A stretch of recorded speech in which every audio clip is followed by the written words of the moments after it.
Hello everyone, welcome to my YouTube channel लिटोफोबिया। और आज ये मेरा पहला वीडियो, माय फर्स्ट वीडियो है। इसमें हम क्या कवर करेंगे कि हम एनसीईआरटी 11th क्लास की जो है उसका यूनिट सेकंड हम इसमें कवर करेंगे, जिसमें अपन आज देखने वाले हैं पुष्पी पादपों के आकार की means morphology of flowering plants, जिसमें हम उसका रूट सेक्शन आज कंप्लीट कर लेंगे इस वीडियो में। तो इसको पढ़ने से पहले अपन ये साइंटिस्ट के बारे में पढ़ेंगे, क्योंकि इससे भी नीट के अंदर क्वेश्चन पूछे जाते हैं। ठीक है, तो इस साइंटिस्ट का नाम है कैथेरा नेसाउ, जो यूक्रेन की रहने वाली। आपको ये सब याद नहीं रखना है, इसकी हिस्ट्री वगैरह के बारे में। आपको केवल वो बात याद रखनी कि इसने क्या खोज की थी। तो जो कैथेरा नेसाउ थी, इसने क्या किया था कि कर्लीटो वायरस, एक वायरस होता है जो कि प्लांट में मतलब होता है, पौधे में आहार चालन मीन्स फ्लोएम उत्तक द्वारा फैलता है। आपको पता है कि दो टिश्यूज़ पाए जाते हैं प्लांट के अंदर, जाइलम और फ्लोएम। ठीक है, तो जो फ्लोएम होता है, जो फूड का ट्रांसपोर्ट करता है, फ्लोएम, उससे क्या होता है कि कर्लिटो वायरस फैलता है प्लांट के अंदर। ठीक है, फिर क्या कि इन्होंने इन सारी खोज को क्या कि एनाटोमी ऑफ सीड्स प्लांट्स एक नाम की बुक थी, उसमें प्रकाशित किया था। आपको याद रखने की ज़्यादा ज़रूरत नहीं, आपको बस ये याद रखनी है कि इन्होंने फ्लोएम उत्तक द्वारा फैलता है कर्लिटो वायरस। ठीक है, हम स्टार्ट करते हैं पार्ट को। लेसन 5, पुष्पी पादपों के आकार के means morphology of flowering plants. तो ये जो पहला पैराग्राफ है ना, ये वाला यहाँ से यहाँ तक, इसमें नॉर्मली बातें बताई गई है, कोई ज़्यादा खास नहीं है। ठीक है, तो इसको हम काट देते हैं। तो जितना तुम छोटा कर सकते हो अपना सिलेबस को, उतना इसे बार बार पढ़ने की जरूरत नहीं, क्योंकि इसमें कोई विशेष बात नहीं है।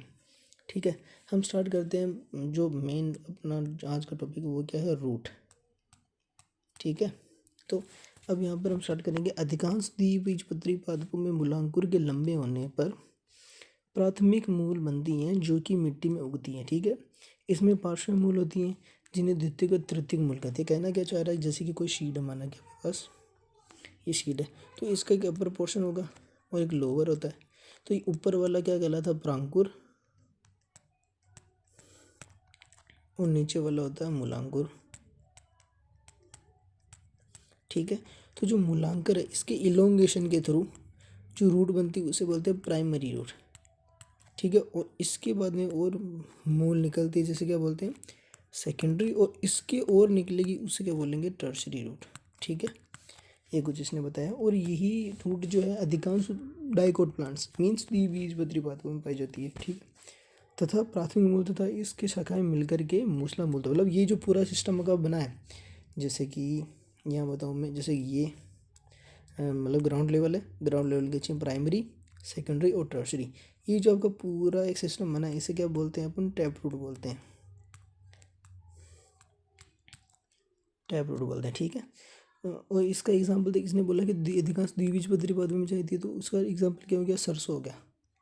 ठीक है, एक बीजपत्री पौधों में प्राथमिक मूल अल्पायु तथा इसके स्थान पर अनेक मूलें निकलती हैं, तथा ये मूलें तने के आधार से निकलती थी, झगड़ा फाइब्रस रूट कहते हैं। कहना क्या चाह रहा है, कहना है क्या चाह रहा है, जो ये अपना सिस्टम बना था इसका, जैसे कि ये है ना, ये आपके जैसे कि यहाँ पर ये जो अंदर वाला बना है, ये क्या है कि ये हट जाएगा, मतलब ये ग्राउंड लेवल था, वो जो प्राइमरी सेकेंडरी टर्शियरी रूट थी वो सारी डिग्रेड हो गई, मीन्स वो सारी अपाशित हो गई।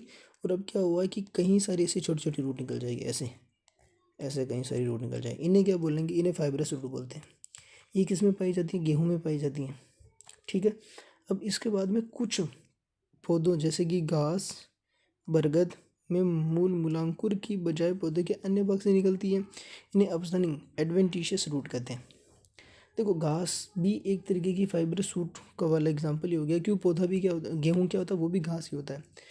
इसके अलावा एक मोनेस्टेरा, ये एग्जांपल क्या है कि इंग्लिश की एनसीईआरटी में दे रखा है, ये हिंदी में कई बार नहीं छापते हैं, मिस प्रिंट कर देते हैं, तो आपको ये याद रखना है, घास, बरगद और मोनेस्टेरा किसके अपस्टैंडिंग एडवेंटिशियस रूट के एग्जाम्पल है। ठीक है, मूल तंत्र का प्रमुख कार्य मिट्टी से पानी तथा खनिज लवणों का अवशोषण। देख, मेन फंक्शंस अगर आपसे पूछे जाए प्रमुख कार्य, तो वो क्या हो जाएगा, मिट्टी से पानी तथा खनिज का अवशोषण करना, पौधों को मिट्टी में जकड़ कर रखना मीन्स स्टेबिलिटी प्रोवाइड करना, तथा खाद्य पदार्थों का संचय मतलब फूड पार्टिकल्स का स्टोरेज करना, और उसके अलावा क्या है, हॉर्मोन्स, पादप नियामकों, प्लांट ग्रोथ रेगुलेटर्स पीजीआर का सिंथेसिस करना। ठीक है, ये उसका मेन फंक्शंस हो गए।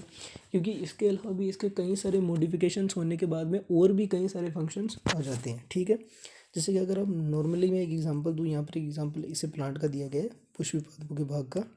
इसमें क्या पता रखा है, जैसे ग्राउंड लेवल है, सॉरी ये आपका ग्राउंड लेवल है ना। तो इसमें आपको दिखाई दे रहा है प्राइमरी मूल है, इससे निकली हुई सेकेंडरी मूल्स है, और इससे जो मूल निकल रही है वो क्या, टर्शरी मूल्स है। ये क्या, मूल तंत्र means root system, root system, ठीक है। और ये ऊपर वाला जो पार्ट है रूट सिस्टम, ये देखो कई बार गलतियाँ कर देते हैं, लीफ को प्रारोह तंत्र लिख रहा है ना। तो लीफ हो गई, ये वाला जो पोर्शन हो गया ये हो गया इंटरनोड, ये नोड, ये हो गया बर्ड, फिर इसके ऊपर ये हो गया तना, मतलब पूरा स्टेम है जो है, फल हो गए, इसमें पुष्प हो गए, ठीक है। ये एक एग्जांपल दिया गया, नॉर्मली मेरे पता होता है ये सब चीज़ें। फिर हम क्या करेंगे आगे, मूल के क्षेत्र, मतलब एक रूट जो है उसके क्या क्या पोर्शंस होते हैं, क्या क्या पार्ट होते हैं, हम ये पढ़ेंगे, ठीक है।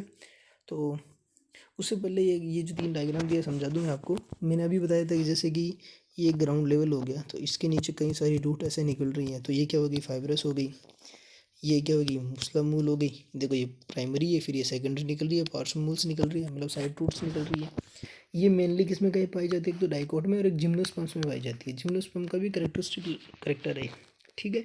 ये जब अपन वो जगत पढ़ेंगे, जंतु नहीं मतलब पादप जगत जब पढ़ेंगे, जिसमें एंजियोस्पर्म वगैरह हम पढ़ेंगे, तो वहाँ पर ही आएगा जिम्नोस्पर्म्स, ठीक है। और जो अपस्थानिक मूल है, एडवेंटिशियस रूट, वो टेरिडोफाइटास में पाई जाती है। ये जब हम टेरिडोफाइटा पढ़ेंगे तो वहाँ पर भी आएगा, ये पाई जाती है, ठीक है। अब हम पढ़ेंगे मूल के क्षेत्र। मूल के क्षेत्र का पहले एक बार मैं आपको डायग्राम दिखा दूँ। ये जो देखो 4 क्षेत्र होते हैं, नॉर्मली एनसीईआरटी में 4 के बारे में बताया गया, ठीक है। पहला मूल को, दूसरा मेरिस्टेमेटिक, तीसरा इलोंगेटरी, फोर्थ परिपक्व क्षेत्र, ठीक है। ये 4 रीज़न हो गए। उसके अलावा एक रीज़न और होता है कि इसी को मैं आगे बढ़ाऊँ, ठीक है। तो इसे 5 रीज़न बोलते, इसका नाम होता है कोशिका परिपक्व नीरा। इसका नाम तो है परिपक्वन क्षेत्र मीन्स मेचुरेशन रीजन, उसका होता है सेल मेचुरेशन रीजन बोलते हैं। जिससे क्या होता है कि जो पार्श्व मूल होती है ना, मतलब सेकेंडरी रूट्स वगैरह, वो इससे निकलती है, और इससे क्या निकल रहा है, आपके मूल रूप निकल रहा है, ठीक है। चलो अपन वापस आ जाते हैं यहाँ पर मूल के क्षेत्र में, पढ़ते हैं इसे। मूल का क्षेत्र अंगुलित जैसे मूल को, मीन्स क्या कहना चाह रहा है कि जो रूट के पूरे थंब लाइक एक स्ट्रक्चर होती है, जो मूल के सबसे आगे वाला पार्ट उसे कवर करके रखती है ना। जिससे क्या होगा कि जब वो मिट्टी में अपना स्थान बना रही होती है, रास्ता बना रही है, तो उसकी रक्षा कोमल शीश की रक्षा करता है, ठीक है। मूल गोप से कुछ मिलीमीटर ऊपर मेरिस्टेमिक क्रियाओं का एरिया होता है, ठीक है। अब मेरिस्टेमिक की जो सेल्स होती है उनकी मेनली, जैसे कि ये है, तो इसकी क्या होती है, मेनली एक विशेषता होती है कि इसकी कोशिका भित्ति क्या होगी, पतली होगी। मतलब मैं सेल्स की बात कर रहा हूँ, ये तो रीज़न है, सेल्स की बात कर रहा हूँ कि मेरिस्टेमिक जो भी एरिया है, मतलब रूट में, शूट में, मतलब तंत्र में, तने में, पत्तियों में, कहीं पर भी जहाँ ये पाया जाएगा, उसकी फिक्स विशेषता होती है कि इसकी जो कोशिकाएं होती है वो क्या होती है, भित्ति पतली होती है, केंद्रक बड़ा होता है, और जो प्रोटोप्लाज्म है वो सघन होता है। सघन क्यों होता है कि इसमें कई सारे ऑर्गेनेल्स पाए जाते हैं नॉर्मल सेल्स के बजाय, इसलिए। तो सेल वॉल क्या हो गई, पतली हो गई, है ना। न्यूक्लियस क्या हो गया, बड़ा हो गया, ठीक है। और साइटोप्लाज्म, प्रोटोप्लाज्म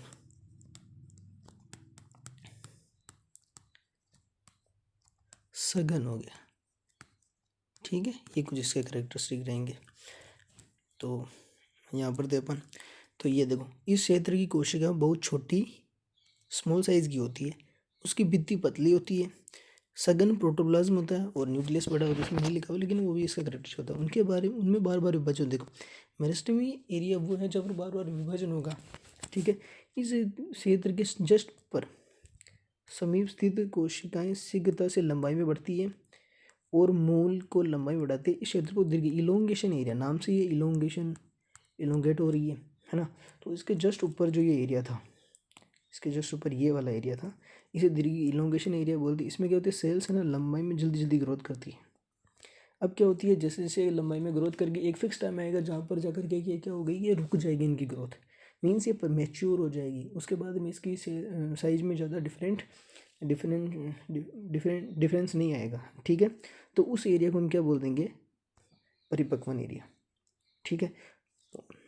परिपक्वन एरिया बोल देंगे, हाँ, और एक चीज़ यहाँ पर है कि ये जो मूल ग्योप है इससे कुछ मिलीमीटर ऊपर ही, कुछ एम ऊपर ही मेरिस्टेमी क्रियाओं का सक्रिय क्षेत्र होता है। ठीक है, ओके। दीर्घीकरण क्षेत्र की कोशिकाओं में विविधता परिपक्वता आती है, इसलिए दीर्घीकरण के समीप स्थित क्षेत्र को परिपक्व एरिया बोलते हैं। इस क्षेत्र की बहुत पतली क्षेत्र में बहुत पतली तथा कोमल धागे की तरह की संरचना है निकलती, जिसे मूल रोम कहते हैं। बहुत ही थिन होगी ये तथा कोमल धागे की जैसी, बहुत ही थिन और कोमल धागे की जैसी, इन्हें मूल रोम कहते हैं। रूट हेयर्स बोलते हैं। क्या बोलते हैं? Root hairs. ठीक है, तो इसके ऊपर वाला मैंने बता दिया। परिपक्व कोशिका क्षेत्र जो एनसीईआरटी में नहीं दिया होता लेकिन होता है, गिनो तो चार इसमें तब में। जो मैंने आपको फंक्शंस बताए थे कि मूल जो है वो पानी तथा खनिज का अवशोषण करती है, तो किसके थ्रू करती है? वो मूल रोम के थ्रू करती है। मूल रोम मिट्टी से पानी तथा खनिज लवणों का अवशोषण करते हैं। ठीक है, और कहीं से नहीं होता है, केवल रूट हेयर से ही होता है। फिर ये अपना सारा कंप्लीट हो गया। अब मैंने आपको जैसे ये बताया था कि रूट के कई सारे और अदर फंक्शंस भी होते हैं, है ना। मॉडिफिकेशंस के थ्रू जो फंक्शंस होते हैं उनकी बात कर रहे हैं। तो मॉडिफिकेशंस के थ्रू क्या फंक्शंस आएंगे? जैसे कुछ पादपों की मूल पानी तथा खनिज लवणों के अवशोषण तथा संवहन के अतिरिक्त अन्य भी कार्य को करने के लिए अपने आकार तथा संरचना में रूपांतरण कर लेती हैं। वे भोजन संचय करने के लिए, सहारे के लिए, सहारा मतलब और ज़्यादा प्रोटेक्शन देने के लिए, ठीक है, श्वसन मीन्स रेस्पिरेशन के लिए अपने आप को रूपांतरित कर लेती है। जैसे कि अगर एग्जांपल दे तो गाजर आपने देखी होगी, ठीक है, सलजम, इनमें क्या होता है? मूसला मूल पाई जाती है। डाइकोट प्लांट्स एक तरीके से, इनमें मूसला मूल पाई जाती है।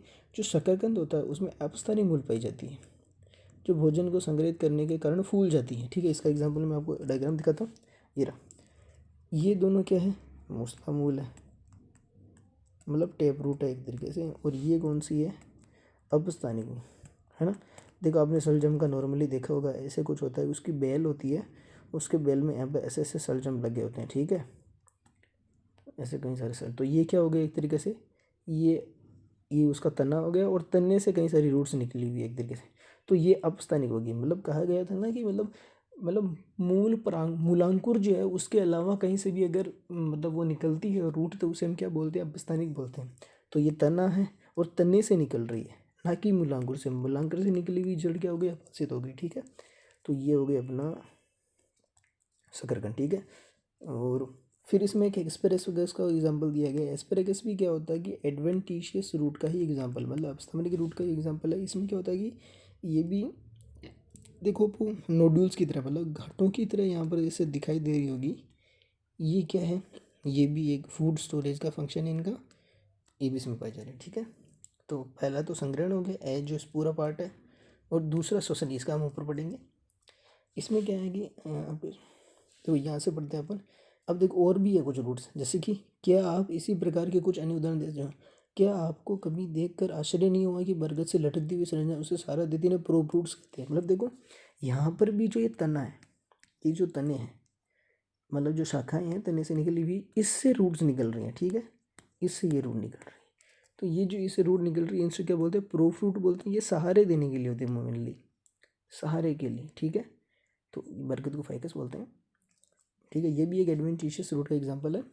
इसी प्रकार मक्का तथा गन्ने में, मक्का तथा गन्ने में इसमें भी सहारा देने के लिए वाली मूल तने की निचली घाटों से निकलती है। घाटे किसको बोला? नोड्स की बात कर रहा है। नोड वो होता है, जैसे कि ये एक गन्ना हो गया, इसमें नोड हो गया, तो ये वाला एक पोर्शन हो गया, ये वाला पोर्शन, फिर ऊपर एक और नोड आ जाते हैं, इनको नोड्स बोलते हैं। देने वाली निचली घाटों से निकलती है।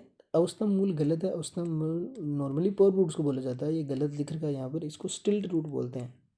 ठीक है, इंग्लिश वर्ड याद कर लो, हिंदी का पता नहीं मेरे को भी। अवस्थम को गलत लिखा हुआ, स्टिल्ट रूट बोलते हैं, इंग्लिश में सही है ये। कुछ पौधे जैसे कि राइजोफोरा जो अनूप क्षेत्रों में उगते हैं, जैसे मैं गन्ने का एक फिर एग्जाम्पल दूँ आपको, नोड से निकलती है, ऐसे निकलती है, ये ग्राउंड लेवल हो गया, ऐसे निकलेगी रूट्स, मतलब उसकी वो मूसला मूल तो रहेगी, वो नहीं डिग्रेड हो रही है, पर और रूट्स निकल रही है। जैसे बरगद में भी प्रो टेप रूट तो रहेगी उसकी, लेकिन उसके अलग अलग शाखाओं से निकलेगी। ठीक है, फिर कुछ पौधे जैसे कि राइजोफोरा जो अनूप क्षेत्रों में उगा। अनूप क्षेत्र क्या होते हैं? स्वैम्पी एरियाज मीन्स जो लवणीय होते हैं, जहाँ पर साल्टी कंटेंट ज़्यादा होता है मिट्टी के अंदर। बहुत सी मूल भूमि के ऊपर वायु में निकलती हैं, ऐसी मूलों को श्वसन मूल न्यूमेटोफोर्स बोलते हैं। मूल्स को क्या बोला जाता है? न्यूमेटोफोर्स। देखो मैं इसका डायग्राम दिखाता हूँ। ये श्वसन की ऑक्सीजन डायग्राम दिखाता हूँ आपको, ये रहा। इस डायग्राम में क्या आपको दिख रहा है, ये क्या रूट्स है, ये रूट्स आपकी। इसमें क्या हो रहा है कि ये जो देखो ऐसे पोर्शन बाहर निकल गया, ये स्वम्पी एरिया है, तो यहाँ से रूट बाहर निकल गई। यहाँ पर क्या होता है, छोटे छोटे छेद पाए जा रहे हैं ऐसे, इनको क्या बोला जाता है, इनको बोला जाता है न्यूमेटोफोर, तो रूट का नाम है। और न्यूमेटोड्स, न्यूमेटोड्स क्या हो गया, इनके छेदों को बोला जाता है। ठीक है, आपको न्यूमेटोफोर याद रखना है, क्यों दे रखा है, न्यूमेटोड्स याद मेरे को तो कोई जरूरी नहीं है। ये अपना यहाँ पर क्या होता है कि रूट खत्म होता है। ठीक है, ये स्टीम का अगला पोर्शन चालू होगा अपना। Thank you, subscribe and follow please.